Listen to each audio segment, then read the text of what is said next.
नमस्कार मित्रों, स्वागत है आपका ज्ञान गंगा आयुर्वेद क्लासेस में। मैं डॉक्टर अनिल कुमार पटेल, एमडी, रचना शारीर। आज हम आप लोग के समक्ष रचना शारीर द्वितीय प्रश्न पत्र से संबंधित कोष्ठ एवं आशय शरीर के अंतर्गत हम लोग बात करेंगे कोष्ठांग का वर्णन अर्थात डिस्क्रिप्शन ऑफ कोष्ठांग। इससे पहले इसी टॉपिक में कोष्ठ एवं कोष्ठांग आशय शरीर के अंतर्गत हम लोगों ने कि कोष्ठ का डिफिनेशन देखा अर्थात परिभाषा कोष्ठ के देखी। उसके बाद कोष्ठ किसे कहते हैं और उसके बाद कोष्ठांग किसे कहते हैं।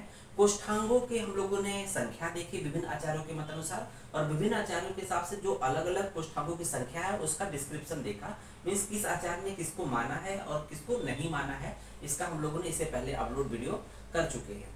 आइए अब शुरू करते हैं कि जो अब कोष्ठांग है उसमें सबसे पहले कोष्ठांग चाहे चरक हो, चाहे भेल हो, चाहे काश्यप हो, उन्होंने सबसे पहले नाभि की बात की। नाभि, हृदय, क्लोम, यकृत, प्लीहा, इस तरह से हम लोगों ने वहां पर कोष्ठांगों की संख्या के काउंट किया था। तो देखेंगे यहाँ पर सबसे पहला जो कोष्ठांग का वर्णन है वो नाभि है। तो नाभि को देखते हैं कि किस तरह से वर्णन है हमारे संहिताओं में। अभी इसको कोष्ठांगों का डिस्क्रिप्शन या तरह से वर्णन क्यों कहा गया है, इसको इसके पॉइंट ऑफ व्यू से पढ़ना है कि अगर जिससे हम लोग का जो कोष्ठांग है कहीं ना कहीं अगर देखा जाए मॉडर्न से कोरिलेट किया जाए तो जो बीडी चौरसिया का जो सेकंड वॉल्यूम है अर्थात हम लोग कहते हैं कि एब्डोमेन के जो विसरा होते हैं या थोरेसिक जो विसरा होते हैं, अगर उसका मॉडर्न अगर वो लिखने को आता है डिटेल में और साथ ही साथ कहता है कि उसका आयुर्वेद पक्ष और मॉडर्न पक्ष दोनों को लिखने को आता है, तो कहीं ना कहीं उसका आयुर्वेद पक्ष हमें इस चैप्टर से कोष्ठ एवं आशय शरीर से हम लोग का एक एक करके मिल जाएगा। तो ये चैप्टर इसलिए इंपॉर्टेंट है कि अगर इसका आयुर्वेदिक पक्ष आएगा, किसी भी विसरा का आयुर्वेदिक पक्ष लिखने को आएगा, तो हमारे पास मैटर होगा कि किस तरह से कहां से मैटर कलेक्ट करें। तो इसलिए ये दिया है कोष्ठ एवं आशय के अंतर्गत कोष्ठांग का वर्णन। सबसे पहले नाभि की बात करते हैं। तो आइए शुरू करते हैं नाभि की शुरू बात करते हैं। तो नाभि को हम लोग पहले स्थान देखते हैं कि नाभि का स्थान कहाँ माना गया है। तो देखते हैं नाभि का स्थान दिया गया है सुश्रुत शारीर 6ठे अध्याय के 25वें नंबर के श्लोक में क्या है कि पक्वाशय अमाशय मध्य, अर्थात पक्वाशय और अमाशय के मध्य में। तो यहाँ दिया है पक्वाशय अर्थात इंटेस्टाइन की बात कर रहा है। तो यहाँ पर स्मॉल इंटेस्टाइन लार्ज इंटेस्टाइन दोनों की बात कर रहा है। पक्वाशय अमाशय मध्य, पक्वाशय और अमाशय के मध्य में क्या होता है, सिरा प्रभवा नाभि। तो अर्थात नाभि होती है लेकिन उससे सिरा प्रभवा अर्थात उससे सिराओं की उत्पत्ति होती है।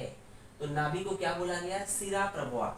तो नाभि से सिराओं की उत्पत्ति होती है। तो सिरा प्रभवा कैसे मानेंगे, तो इसको हम लोग जब गर्भावस्था के दौरान देखते हैं, गर्भावस्था के दौरान देखते हैं कि जब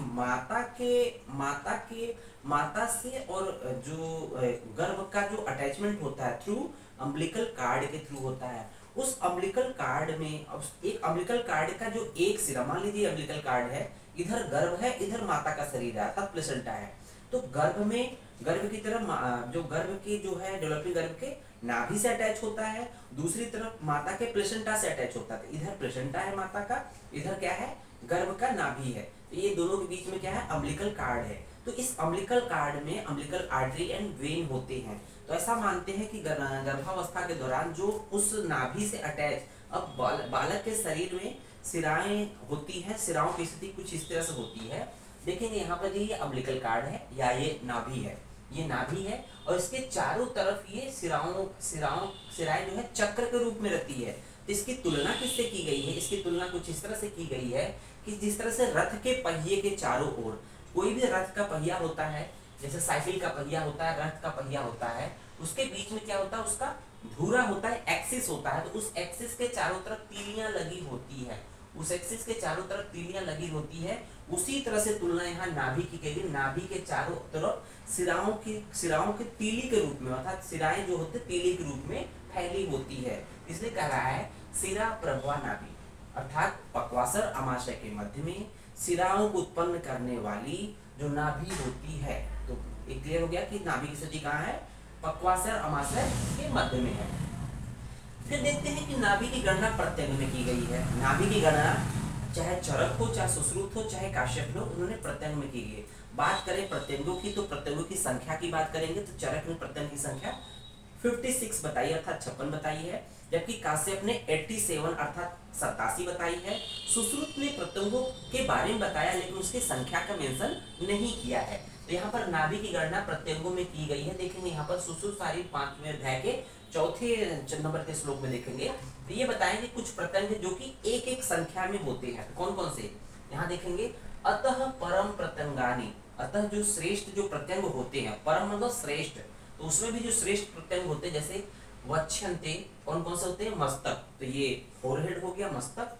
फिर देखेंगे उदर अर्थात एब्डोमेन, अर्थात पृष्ठ अर्थात पीठ हो गया। फिर नाभि, हमें मतलब है नाभि से, तो नाभि को एज ए प्रत्यंग माना गया। साथ ही साथ ललाट, इति एता एका एक, इनकी संख्या क्या होती है, एक एक होती है, अर्थात मस्तक उदर पृष्ठ नाभि और ललाट ये जो संख्या में एक एक होते हैं, तो नाभि संख्या में एक होती है, इसका मतलब नाभि को प्रत्यंग में काउंट भी करते हैं।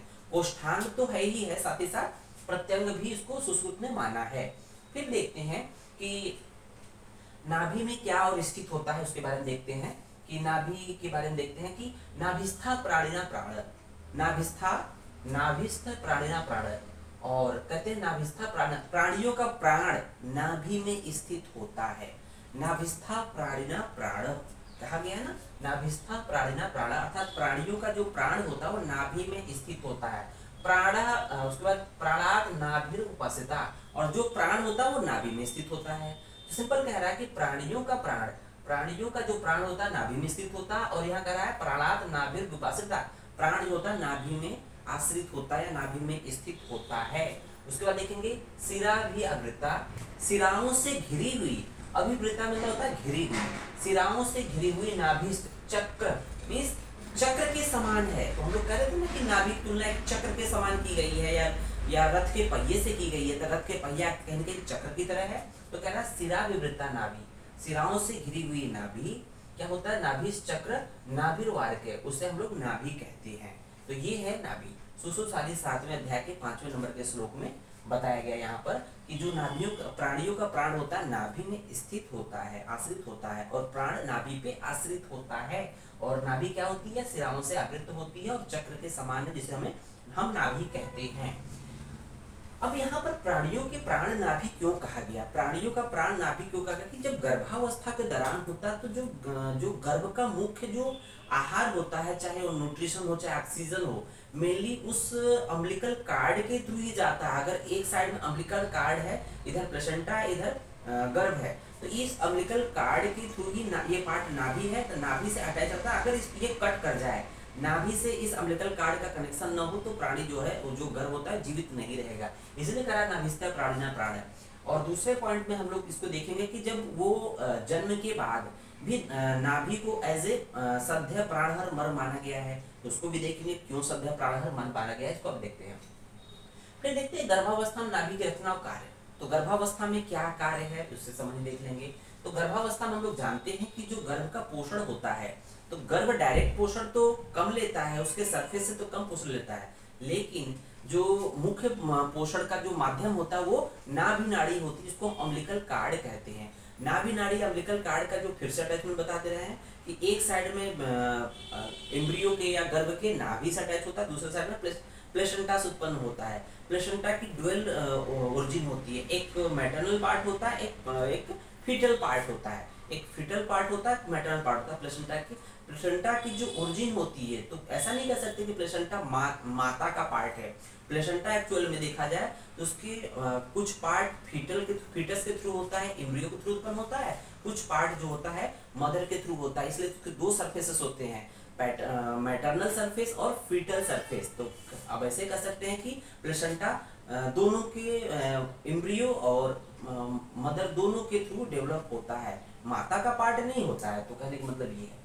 फिर देखते हैं गर्भ में नाभि की स्थिति और रचना, नाभि की रचना और कार्य। तो मातस्तु खलु रसवाह नाट्या मीन्स जो कि मातस्तु खलु माता के द्वारा जो खाना खाया जाता है पंचभौतिक आहार, तो कहते हैं ना कि गर्भ का पोषण माता के पोषण पर डिपेंड करता है। अगर माता को अच्छे आहार विहार या खाना पीना नहीं मिल रहा है तो गर्भ पर भी प्रभाव पड़ेगा।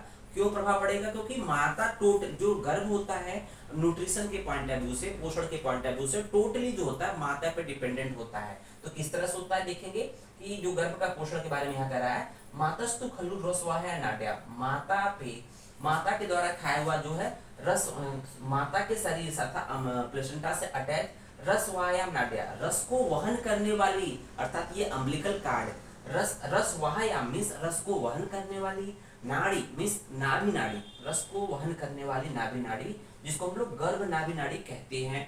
ठीक है, प्रतिबद्धा वो बधी होती है, तो कहते हैं ना कि ये गर्भ नाभि नाड़ी है, मतलब गर्भ की नाभि नाड़ी है, मीन्स अम्बिलिकल कार्ड है, जो कि एक साइड में गर्भ के अम्बिलिकस से अटैच होती है, अर्थात नाभि से अटैच होती है, दूसरे साइड में प्लेसेंटा से अटैच होती है।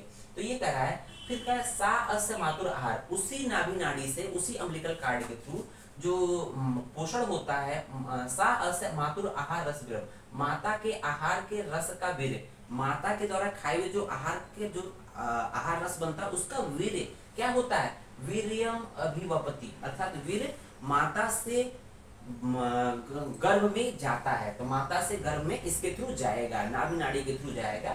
ठीक है, तेन उपस्नेहेन, अर्थात माता के आहार रस के उपस्नेह से, तेन उपस्नेहेन, माता के आहार रस के उपस्नेह से गर्भ जो है वृद्धि को प्राप्त होता है।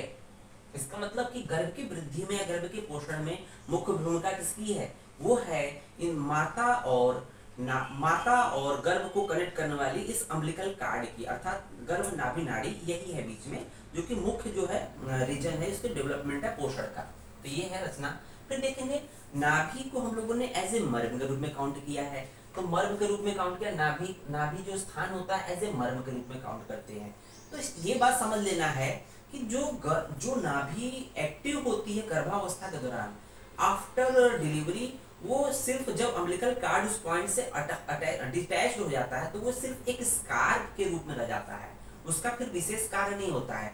नाभि का कार्य जो मेनली होता है वो गर्भावस्था के दौरान होता है, कि वहां से अटैच रहता है, उससे भोजन जो है गर्भ में जाता है। लेकिन जब जैसे डिलीवरी हो जाती है, जब फीटस जो होता है या जो भी डिलीवरी जिस बालक की हो जाती है, तो फिर वो फीडिंग करने लगता है, फिर वहां से अम्बिलिकल कार्ड या फिर वो काम खत्म हो जाता है, नाभि सिर्फ एक निशान या स्कार के रूप में रह जाता है। तो यहाँ देखेंगे मर्म स्थान नाभि, मर्म के प्रकरण में हम लोगों ने नाभि को एक तरह से मर्म में काउंट किया है। वो किस प्रकार का मर्म है, सध्य प्राणहर मर्म। तो नाभि क्या है, सध्य प्राणहर मर्म है। तो सध्य प्राणहर मर्म वो होते हैं जिस पर चोट लगने से, आघात लगने से होता है शीघ्र ही मृत्यु हो जाए या 7 दिनों में मृत्यु हो जाती है, शीघ्र ही मृत्यु हो जाए या 7 दिनों में मृत्यु हो जाए।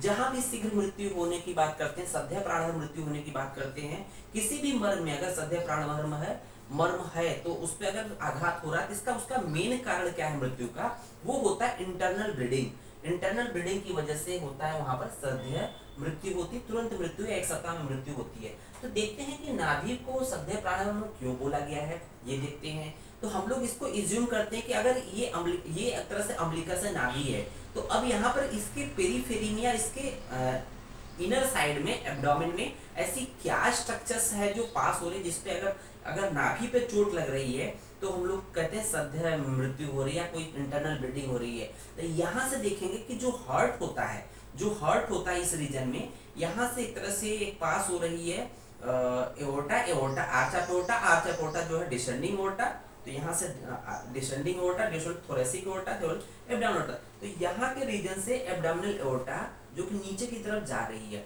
नाभि के पास में एब्डोमिनल एओर्टा उसके जस्ट पीछे साइड में होती है। अगर नाभि पे चोट लगता है, अगर किसी वजह से अगर एब्डोमिनल एओर्टा जो होता है पंक्चर हो जाए, ये पंक्चर हो जाएगा तो इंटरनल ब्लीडिंग होगी, तो इंटरनल ब्लीडिंग होती तो सडन डेथ होगा, इसलिए बोला गया सध्य प्राणहर मर्म। तो ध्यान रखिएगा अम्बिलिकस के आसपास जो डिसेंडिंग थोरेसिक एब्डोमिनल एओर्टा होती है, उस पे इंजरी होने की वजह से, पंक्चर होने की वजह से ब्लीडिंग होता है इंटरनल, जिस वजह से मृत्यु सध्य होती है। फिर देखते हैं नाभि और धमनियों का संबंध। नाभि और धमनियों के संबंध के बारे में बात करते हैं। तो चरक ने क्या कहा, शुश्रूषारित 9वें अध्याय में कहा गया है, तासाम तु नाभि प्रभावणाम धमनीभ्याम ऊर्ध्वोग दशक, मींस इससे पहले हम लोगों ने देखा कि जो सिराओं की उत्पत्ति भी नाभि से मानी गई है, धमनियों की उत्पत्ति भी नाभि से मानी गई है। तो ये देखेंगे तासाम तु नाभि प्रभावणाम, नाभि से उत्पन्न होना, नाभि प्रभव मींस होता उत्पन्न होना, तो देखा तासाम तु नाभि प्रभावणाम अर्थात नाभि से उत्पन्न या प्रभव होने वाली जो धमनी होती है वो 10 ऊर्ध्वम अर्थात ऊर्ध्वम 10 ऊपर की तरफ, जैसे नाभि से उत्पन्न होने वाली जो धमनी होगी ऊपर की तरफ 10 धमनियां कुछ इस तरह से आगे की तरफ आ रही है, तो 10 धमनियां ऊपर की तरफ आती हैं, तो ऊर्ध्वम 10 च अध च अधोगामिन्य दश है। 10 जो है नाभि के ऊपर से, ऊपर नाभि से होते हुए ऊपर की तरफ आती है। 10 धमनी जो होते हैं नाभि से होते हुए नीचे की तरफ जाती है। 4 जो होती है तिर्यक होती है, मीन्स न ऊपर न नीचे में, चारों तरफ फैल के 4 मतलब साइड बाय साइड तिर्यक होती है। तो ये ऑब्लिक होती है। तो कुछ इस तरह से यहाँ बोला गया है नाभि और धमनियों का संबंध, मीन्स नाभि से हम लोग का जो सिराओं की उत्पत्ति होती भी हो रही है और नाभि से ही धमनियों की उत्पत्ति हो रही है। तो कुछ इस तरह से ये नाभि का हम लोगों ने इम्पोर्टेंस देखा है। और नाभि रीजन में किस पर्टिकुलर दोष का इन्वॉल्वमेंट होता, तो कहते हैं कि यहाँ वात दोष पित्त दोष का इन्वॉल्वमेंट है, क्योंकि पित्त दोष का इन्वॉल्वमेंट है, क्योंकि ये यहाँ पर अमाशय पक्वाशय के मध्य है, कहने के लिए पाचन की क्रिया होती है, पित्त दोष का इन्वॉल्वमेंट होता है। तो इस तरह से हम लोगों ने नाभि के बारे में देख लिया। धन्यवाद।